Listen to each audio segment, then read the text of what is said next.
Gracias por las remesas.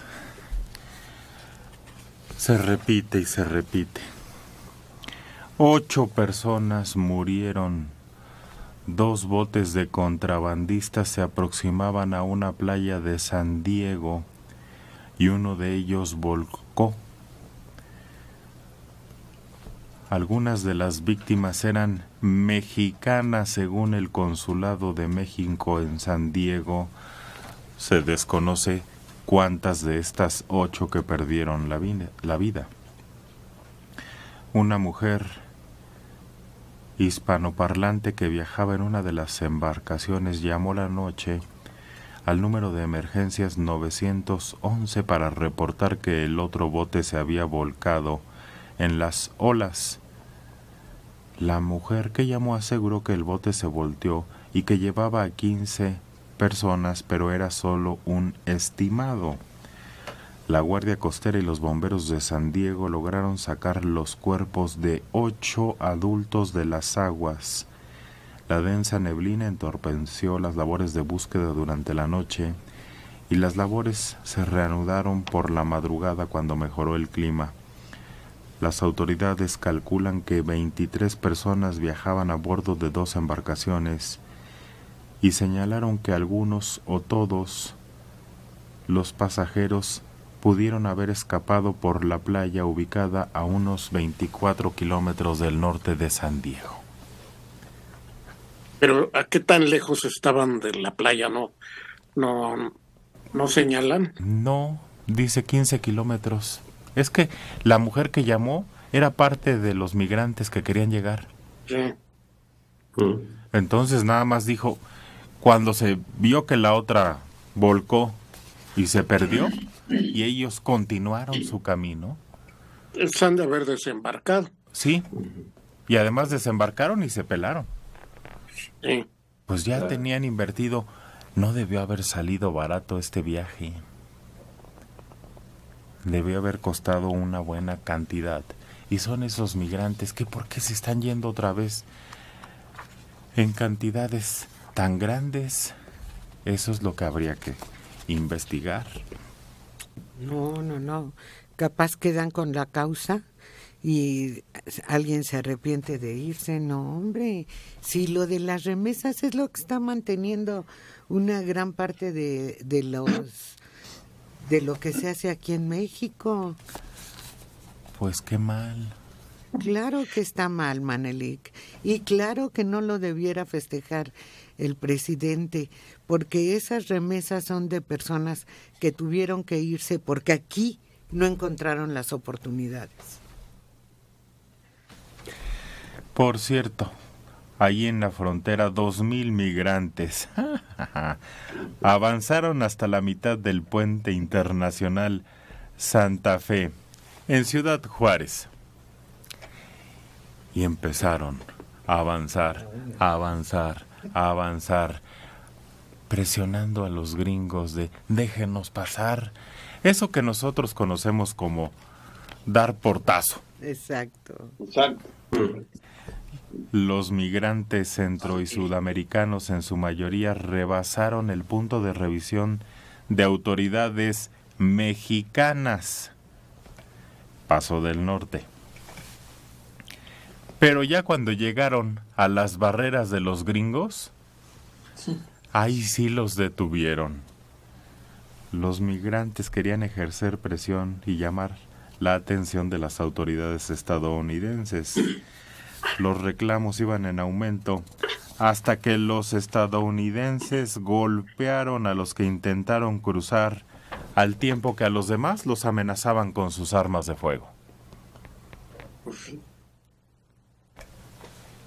Pasaron estarían en todo su derecho. Los engañaron, les dijeron que les iban a dar paso libre ese día, cuando muchos de ellos ya habían aplicado, ya tenían cita y llegan a la cita y no hay lugar. Y de repente se corre esta noticia y todos se apuntaron. Al ver que era falso, las autoridades de los Estados Unidos también se alertaron respecto a esta nota y pusieron protecciones de alambre de púas, se reforzó con el número de efectivos, les dieron armas ya con otras características para repeler la agresión. Y las escenas de estas personas tratando de pasar de manera abrupta y violenta ante las autoridades mexicanas son entre dramáticas y absurdas, porque se ve cómo hacen a un lado a la vigilancia mexicana, a las autoridades del puente, y se siguen. Pero cuando se toparon con los norteamericanos, ahí sí ya se quedaron quietos. Los dejaron quietos, Mario. Es que los engañan diciendo que si hacen ese tipo de presiones, los Estados Unidos van a ceder, los van a dejar pasar. Nunca va a ocurrir eso. Ellos no ceden. Sí, tú tienen órdenes de no permitirlos pasar y impedirlo por cualquier modo, hasta matarlos. Entonces, es inútil tratar de entrar por ahí. Agustín. Ahí vemos la eficiencia del gobierno o la policía o quien se encarga de vigilar la frontera sur de los Estados Unidos o la frontera norte mexicana. Mientras quien vigila del lado mexicano es evadido de una manera así facilísima, cuando llegan con los norteamericanos se encuentran con un puntual sentido de eficiencia. Ese ejército norteamericano que muchas veces subestimamos o decimos que es tal cosa, no, son muy eficientes y tienen órdenes puntuales de que si no pasa nadie, no pasa nadie, aunque haya manifestación, aunque haya cualquier tipo abrupto de que dar un portazo, como si fuera marabunta, no pasa nadie. ¿Y qué creen? No pasa nadie. Pero en cambio el lado mexicano es una especie de caldero de olla podrida donde todos pueden o intentar irse sin que las autoridades mexicanas, llámese el ejército o lo que fuere en esa zona, los contengan. Pero ¿es la ineptitud de los elementos que están ahí o son sus mandos y las órdenes que se les dan? Esos son los mandos y las órdenes. Pero es que no tienen instrucciones de detenerlos. Los quienes tienen instrucciones de detenerlos son los otros. Ellos están ahí para revisar papeles. Si tú te quieres pasar sin papeles, pues pasa a ver si es te tu aceptan. riesgo, claro. Sí, no tienen instrucciones los mexicanos de detener a nadie. Pero por otro lado, el engaño contra los inmigrantes es terrible, porque ese es quizá el punto donde menos posibilidades tienen de pasar. Cualquier otro punto que elijan, ahí mismo en la frontera, del lado del río, del lado donde no hay río, es más fácil que pasen haciendo eso mismo que están haciendo que el puente. Nomás no van a pasar nunca por el puente. Si se van a un lugar donde la frontera se desvía del río, ahí pueden pasar. Ya ha pasado, Mario, que de repente se junta un grupo grande y derribaron un pedazo de barrera. Sí. Y salieron corriendo para todos lados. Sí, y no agarraron a todos. Eran tantos que no pudieron capturarlos. Y ahí está la ciudad. Es decir, se perdieron entre las calles. Pues ahora esta ciudad fronteriza mexicana está colapsada, dicen, por la llegada masiva de migrantes.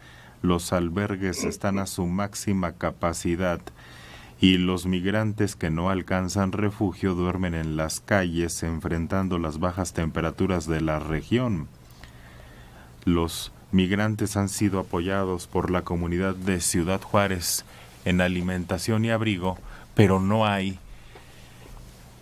presupuesto que aguante, Alejandro. Claro, y porque no hay una política pública para ver qué hacer con los migrantes. Porque para Estados Unidos es muy fácil poner a la guardia para que no pasen por el puente o por cualquier otro lado, aunque se sigan pasando por los lugares, digamos, menos transitados o por lugares de alto riesgo, ¿no? El río, el desierto, etcétera.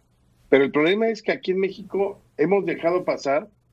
Yo no digo que no, pero si no tienes una política por la cual los migrantes se puedan quedar en ciertas condiciones, quizá ofreciendo trabajo temporal, no sé, que hubiera una política no estaríamos en riesgo. Ese es un polvorín. La frontera, sobre todo las principales ciudades fronterizas, son un polvorín, porque ahí llega la gente que va a querer cruzar tarde o temprano, y llega no solamente de México, sino de todas partes de América, Latina sobre todo, Centroamérica, y al final, ¿de qué viven?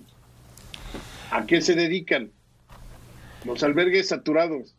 O sea, no se está prestando atención como se debiera, y en esta política muy laxa que no sabemos qué hace el gobierno, no para evitarlo, sino para poder quizá generar provecho para la comunidad que vive ahí y para los migrantes que llegan ahí. ¿Y cómo le harías si la gente que llega ahí no quiere trabajar? Ellos ya quieren pasar, ni se quieren quedar ni quieren trabajar aquí, no les interesa. Les interesa brincarse. Los obligas a trabajar, los obligas a registrarse. ¿Cómo? Yo creo que registros y todo, y si no, pues deportas. El que no quiera volverse útil mientras esté aquí. Claro, te vamos a dar un permiso de 6 meses mientras ves cómo cruzas. Cómo cruces, a mí como gobierno no me interesa. Si tú encuentras o algo, pues es asunto tuyo. Yo no te voy a dar una visa. Te la tiene que dar el gobierno de Estados Unidos. Pero aquí yo no puedo mantenerte por estas circunstancias. Haces un registro de migrantes también por seguridad para los propios migrantes. Pero bueno, eso, o sea, tenemos como 10 problemas nacionales antes que eso. Por eso se va relegando y por eso se hace más grande. Es una bola de nieve. ¿Hay otros más importantes que esos también? Yo creo que ese sería como el quinto de los muy graves, ¿no? Ah. El crimen organizado, la trata, los feminicidios. De algún modo todos están concatenados. Mira, uno de los hombres que fue entregado como responsable del asesinato de estos estadounidenses es guatemalteco. Ya, claro.